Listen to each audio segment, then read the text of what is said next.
আসসালামু আলাইকুম। আজকে কিছু এই যে সরকার যে চাল দেয়, এই চাল চোরদের নিয়ে কিছু কথা।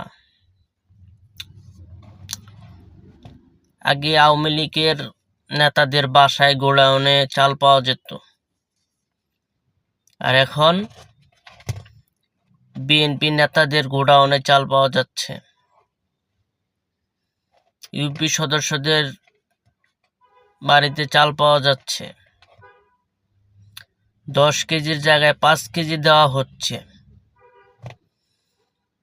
আগে যারা এই চালের কার্ডগুলা পাইতো এবং ইউনিয়ন লেভেলের যে সুযোগ সুবিধাগুলা পাইতো,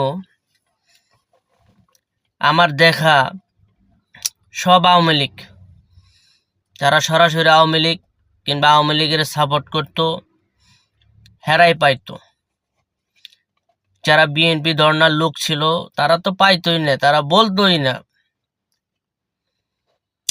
তো এই হলো একটা অবস্থা। আর এখন সরকার চেঞ্জ হওয়ার পরে এখন গণেশ উল্টে গেছে গা। এখন দেখি এই বিএনপির লোক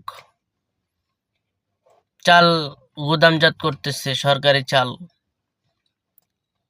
এবং বিভিন্ন জায়গায় কার্ডগুলা দিচ্ছে, এই যে 10 কেজির জায়গায় 5 কেজি।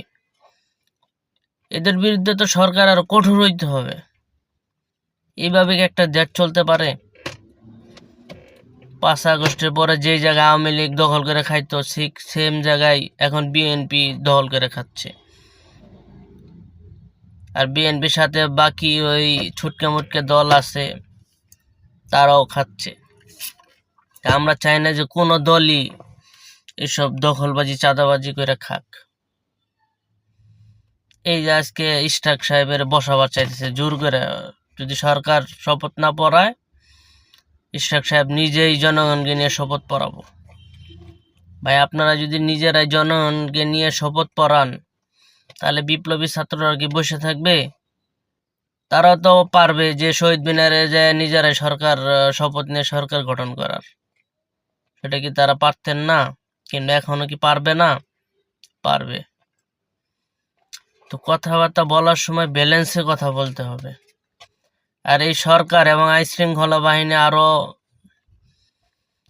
কঠোর হইতে হবে।